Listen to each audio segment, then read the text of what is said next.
Hey everyone, welcome back to the Brew Crew podcast. I'm your host, Jake Doty. I'm here with my guys, Alex. Hello. And Ewan. Doty. How you guys doing? Doing good. Doing well. It's been a busy Looking forward to the weekend podcast. for everyone, and we're all back together again. Excited to share some coffee news with you guys. Here for a 6 p.m. brew, so. Nice little 6 p.m.er. Although we just had daylight saving in Seattle, so now it is pitch black. Pitch blackout. Yep. We'll have to do a 6 a.m. sometime so you guys can really see what we're like. First cup of the day. Yeah, I'm still sleeping by then. But Yeah. Okay, well, we'll kick off with what's in the cup. So we've got a couple of options here. Ewan just returned from a trip and brought back a couple of bags. What do we have here? We'll talk about this shortly when we talk about some props today. the trip. But this was really cool. This was from a place that we visited called Coffee Lab. So we picked up 2 bags. One is a natural process of Aeropress. The other is also a natural process Mexican, which we have brewed here. Cool. Looking forward to that. Awesome. And then we also had some. Shout out Jake Perk. went to Atlanta, right? I was out in Savannah, Georgia last week for a work trip and went to go see the good folks over at Perk Coffee in Savannah. If you're ever in Georgia in the area, check them out. They're awesome. Doing super cool stuff. Got to tour their space. Cool. You said they just changed roasters, right? They just changed. Yeah, they had Told you about a this story. Dietrich IR12, and then they just bought a. How do you say it? Lauren. Lauren, yeah. So that's brand new. They're just starting to use that, and their space is awesome. They're actually building out a bar, so they've got like a Linea Mini on a table, like desktop, but they're actually building out a full bar in their space. So it's really cool, growing quickly. Cool. They're also offered on bottomless for those of you that use the service. Coming soon. We'll talk about that relatively soon. Oh, cheers. I didn't bring back any beans, but I also was gone. I went to Orange County. Oh, nice. And hit up some shops there. Moon Goat Coffee, which was really good. Had Kenya, and they actually had a fellow ode with SSP burrs that they're using for filters. And then I got actually this cup. It's from Costa Mesa Ceramics. Oh, this is new ceramic. This is new ceramic. Oh, we love new ceramic. We love a good pod. ceramic cup. Yeah, they had it at Daydream Surf Shop, which is like a cafe space, and then also like a surf shop. Just literally think OC Surf Vibes. It was a very cool shop. Coffee was great. It had I had a really big offering, but I had so much coffee at home. I was like Breadth and depth. yeah. Wow. So I got a cup. I- I've been using it every day. I forgot to mention, after Georgia, I went to Palm Springs briefly and stopped by a couple shops there. Everbloom was fantastic. Got some of their coffee. I don't know. I think, is that all of the... Man, we've done a lot of travel. And we hit, guilty pleasure. Starbucks holiday drinks are back. Red Cup, Army! I mean, I know they're like very anti whatever this coffee culture is that we're a part of, but some of them are really good. Safe to say third wave coffee culture, right? Yeah, it's... But, we haven't lost appreciation for Red Cup season. Eggnog lattes are back. Everyone loves some pumpkin in their coffee. You gotta do it. If you're gonna do a flavor, get into the season. You might not spirit. post about it, but we all know that everyone in coffee, guilty pleasures with the creme brulee latte, or they have a new one now. It's like a sugar cookie latte. It's really good. So For research purposes only. anyways, yeah, try yourself. So yeah, that's what we're drinking. It's good. Yeah. You just got back from a trip. I just got back from a trip. Drank Starbucks while traveling. Did not have a great That's good. mobile setup. So I think that brings us to our next segment, which will be What's Brewing with Ewan. Ewan, you've been traveling also with a coffee setup. I understand that you've actually made some upgrades to the travel arrangement. I have. So we, Lisa and I just got back from a week in Cabo with some friends, Tony and Julie, which is awesome. So much fun. It's good to be by the beach and go swimming, and it was great. Unfortunately, there was zero good coffee in Cabo. There's like Starbucks, and that's it, right? That was it. Yeah. So I did have a white chocolate mocha iced frappuccino. Oh man, Nice. Wait, did we make sure we got that? That was like Sorry. I was yeah. struggling. wow. Shout out! We'll have to call Tony for witness. Tony's a good friend of the program. So we had 2 days in Cabo, and then we met up with Tony and Julie. So actually, I took what was the foundation of my travel kit, learned pretty quickly I needed to make some upgrades to my travel kit. But one of the challenges is, so I took my hand grinder, I took the little Fellow Stag X brewer, which is great, I took my scales, took some beans, but there was nowhere to get hot water. Didn't have a kettle. The resort that we're staying at didn't have a kettle. Which you would think they would have one, but Right, or a that's stove like or a pod or something. So there was no way to make coffee until we met up with Tony and Julie. We went to a different spot. So it's great. Took the Aeropress and the Fellow Prismo attachment to make like more espresso type. That was cool. But the hand grinder was just the worst. Brutal. Especially if we're making espresso, it's like 5 minutes, you know. So I learned that I need to make some upgrades to my travel kit. So I'm eyeing a hand grinder upgrade, and we can talk a bit about that. I know you guys made some changes. Your new one just arrived. I'm pretty interested in the Normcore V2. I think that looks kind of cool. yeah, I've seen that. It looks really interesting. Yeah, I feel like the hand grinder, because we all had the Hario, Skeleton Pro or whatever. Right. Yeah, that Skeleton, yeah. Like the entry level, easy. Yeah, 2 years ago that was like Makes you work for it, right? That's the 5 minutes for a cup of coffee. You're just grinding away. yeah. And then- now there's so many. You just go to Amazon, type in hand grinder. There's like so many options. So yeah. So your new hand grinder just Yeah, arrived. so we just got this. We talked about it, I think, last week. The Kinu M47 Simplicity. Shout out to Kyle Rosell, who won this in his giveaway on his Patreon. So if you guys don't follow him, go check it out. He makes great content on YouTube. So yeah, it's really cool. Where's the little case? Looks absolutely solid. Yeah, it's solid. Like, it's a German company. Like, if you just think of German manufacturing, The like BMW of hand grinders. zero tolerance, like this is so smooth. And Wow. like, yeah, it's, And how much more leverage do you have on that than the hand grinder, or than like the Hario? oh yeah, like I think just the design. I think the fact that this is designed to go down, you actually can like get leverage to spin it. I don't know. It's just really well thought out. Like even this one. And it weighs like 5 pounds. This Yeah. thing is solid. It's metal. really heavy. Came It's with like nice. a whole like case with a cutout. Wow. So Slick. it's pretty. I mean, the case is big, but yeah. So I got that, and the first pour over I made on it was like crazy good. Really clear cup. I think it has 47 millimeter burrs on the inside, and they're like coated with some sort of coating. And so yeah, it's been great. And then I recently actually just sold my Sete this morning, so it's gone. So I don't have an electric grinder. So this is it. So this for is it, Espresso. folks. For Or an everything.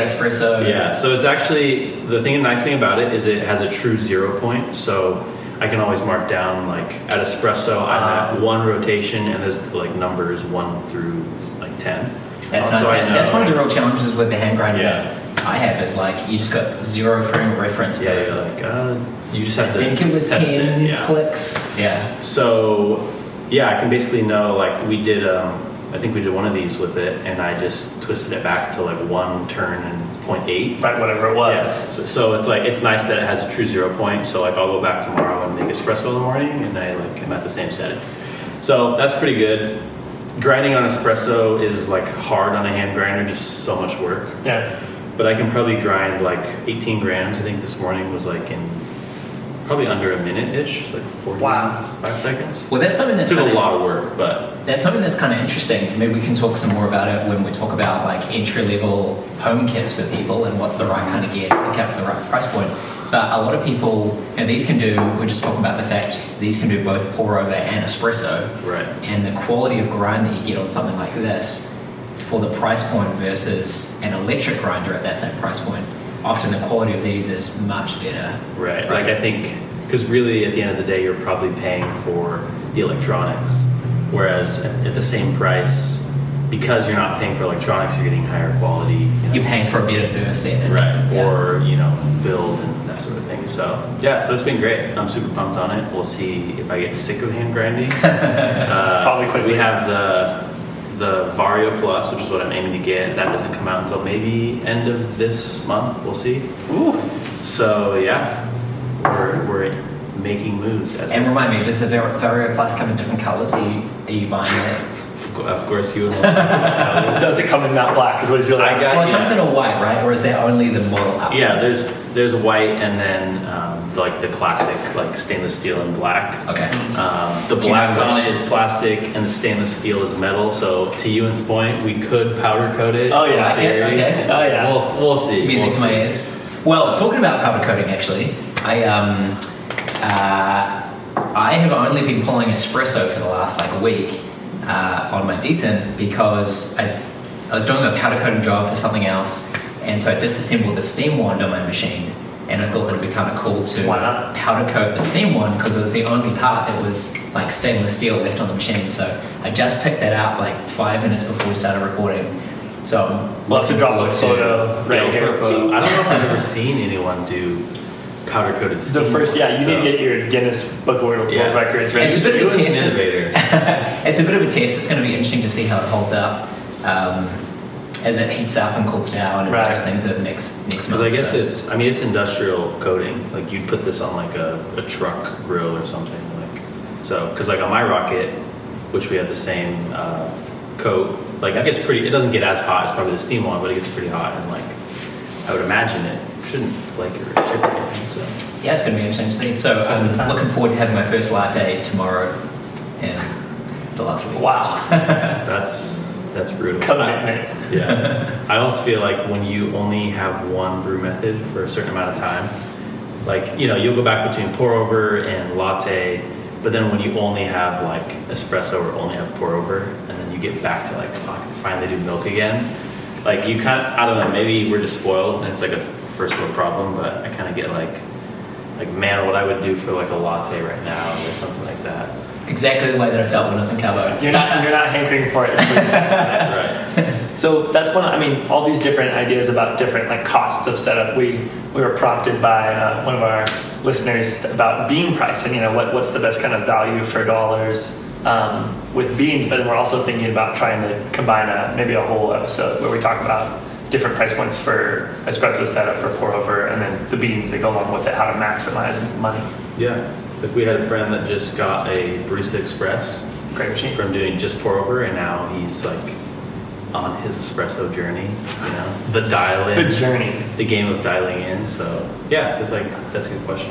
And it's helpful to have coffee friends. Like as Alex has upgraded his hand grinder, so have I swooped in to get his old one, the Easy Presso, right? Yeah, Easy Presso, the JX model. Super excited. I am actually traveling to right where you came from, to Cabo, this weekend for a wedding, and I will be Learning taking, from my mistakes, taking learning it right. Sent him ahead to prepare the way, and now Make sure you have a kettle. I'll be making sure to bring a kettle and a grinder with me, so that I don't get stranded high and dry. It's great. Here's a question: whenever you guys travel, do you? I mean, I know Jake has like a road case, which in a second. So like whenever you travel, how far do you go to like bringing your home setup or a version of it? Yep. It's like, Yeah, so I'm planning on bringing a small kettle, a hand grinder, V60, and some filters and a bag of coffee. Like I'll bring everything I need, but it'll be like loose in a backpack or something. Yeah. A check bag maybe. Yeah. Versus the other end of the scale. Well, so I just picked this up this week, a couple of days ago. An Apache road case, which, similar to the box that you were saying for the hand grinder, has like cutouts for, pull-outs. let's give like a side shot of this. We might have to put we'll post a picture. put up a photo with it fully loaded. So this is for the Lagong P64, and it also 3D printed like a little storage section for the Weber Workshops bean cellars. So hold some beans in there. Is that what you got here? Yeah, so these guys here, which I also 3D printed, which is kind of cool. So these are single dosing storage containers. Single dose your coffee in here, and then The top is has a pressure valve, right? yeah, this is quite cool. So for people that maybe it's new to them, like the fresher the beans, the better they're going to taste, right? And so when you open a bag of coffee, if it gets a bunch of oxygen in it, it's going to oxidize. Is that the right language? Degas, yeah. Degas. Yeah, I think like Go stale. when it connects with the air, like oxygen. Like if you leave fruit or like an avocado in open air, it looks like the brown, right? Like the oxygenation process. So it goes stale. Something like that, yeah. So one of the benefits of single dosing is that they stay fresher for longer. So yeah, you put your beans in here, single dose them out to the weight that you're going to brew, and then this has a one-way release valve so that as it degasses, carbon dioxide can come out, but it doesn't let oxygen in, so it stays fresh. And then you can also throw them in the freezer too. So that's probably a whole other conversation. We can talk about freezing coffee someday, but that keeps them a lot fresher for a lot longer. We'll see if we can get Patty Doty on the pod to talk about coffee in the freezer.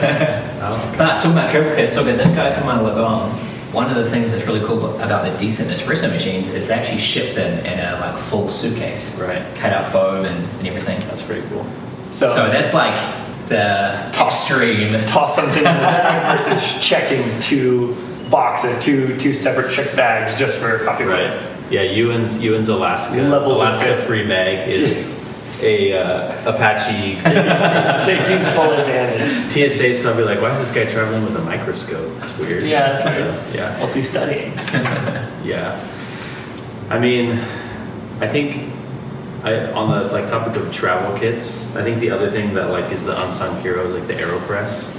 I think too, like I have the Aeropress Go, and it's like smaller, a little bit like Right. around, but it's like smaller than this, and it's like so convenient. Like I've used that with this for a little bit, and it's like killer. Because with the Aeropress, the nice thing is you don't actually have to have a kettle. You just got to find a way to get hot water. So from like a camping, Because you don't need a perspective- gooseneck for like slow Right? Yeah, you don't pouring. really have to You can like. swing through a cafeteria or a hot shot or anything where you can just you go to pull Starbucks for hot water. for the hot water. Knowing that it's already burning anyways. They burn the water. To the point where when we were in Cabo, the only way that we heat hot water was boiling water on a pot on the stove. So no gooseneck there. We're pouring straight from the pot into the man. Aeropress. Just a challenge. That's dedication. Yeah, but you did find these guys, so that's great. Which I didn't know there was any coffee shops like that. You better believe I'm already bookmarked. These guys were awesome. So it was a spot called Coffee Lab. They were in kind of closer to San Luis? No. Cabo San Lucas. San Jose. San Jose. They were in, so Cabo's on the left, San Jose was on the right. And they were a really cool specialty cafe. I got talking to one of the owners there who's the roaster, and great tasting coffee. They had a really cool space. It was great. So if we had to say like, okay, if you're gonna build a travel kit for coffee, you probably want a hand grinder.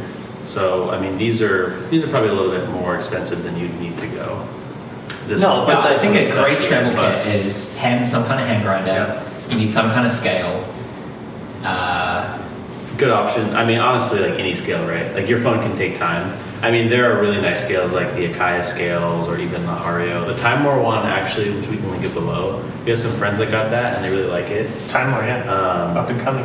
Yeah, it's like a scale that just reads weight semi-accurately.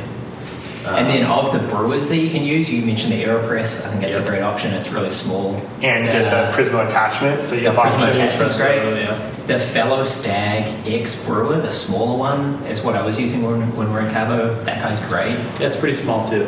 And Yeah, like- and it's like solid metal, so it's durable. You don't have to worry about it getting knocked around. Looks great. It's powder coated. It's true. And the filters fit inside, right? Because then you don't have to try to fit the filter somewhere else. Because like Where they're I going to think get that- crinkled or Right. dirty. Yeah, because that and maybe like the Kalita Wave, like the smaller one, are like good options. Because like V60 filters, you have to try to put them flat or Right. like make sure they don't get like bent. One thing that I've been like kind of testing, because to your point, you didn't have you didn't have like a kettle. Jake will bring a kettle, but I think like a cool alternative would be if you get a Mellow Drip. So a Mellow Drip is like this little. It's like a little circle and it has holes in it, and so you just pour water into the center. You have like that big of a surface area to pour it into, and it'll automatically kind of disperse the water around. Oh, so even if you're pouring it. right, so you could be like camping and just take your like hot water jet boil and just pour on the Mellow Drip, and you're able to actually control the turbulence. Sure. And they're actually able to like kind of focus that on. So I feel like So it pours more slowly, more consistently. right. So as long as you're kind of controlling the flow of wherever the water's coming from. Remotely. Some skill to hold to pour Yeah, out of the that's- pot required. Yeah, that's the skill that you would need. And then it will decrease the turbulence, which will give you a cleaner cut. Because like the problem, I think I saw a picture you posted, it was like coming out of like a pot, like just full blast, like all that. So that's probably like making all the beans go everywhere, and you're getting all these like. Which leads to the water just going out to the side, getting out to the paper, and then down the glass or the metal Yeah, of the brewer, bypass. and not running through the beans themselves, creating a brew. So I feel like that is kind of like the missing link, because you can get everything, you can get hot water, but then how do you pour it? Like I have like Ulises, who's a listener of the pod. He's been trying to find this little tiny like kettle that he can put on the stove, but it's also small enough to travel with. But I feel like, you know, that's, if you find that, great, but then a Mellow Drip could kind of like solve the need for that. So I feel like that would set you up well. But yeah, we'll link some like grinder options down below. And I think, stay tuned. I think we're gonna have Deep our like dive gift coming guide. soon. Our gift guide on Instagram will be coming soon. We're in the works and building it out. So Lots to come. any other thoughts? No, that's good. No? All right, that's a wrap. Hope Everyone, you enjoyed this conversation. brew safely out there. Let us know what your guys' travel kit is. How do you brew on the go? Do you have a hand grinder? Do you want to get a hand grinder? What do you use? Do you just go to Starbucks and that's okay? Like, let us know. So Yeah. throw it down below. We'll see you guys on the next episode. Peace. Peace.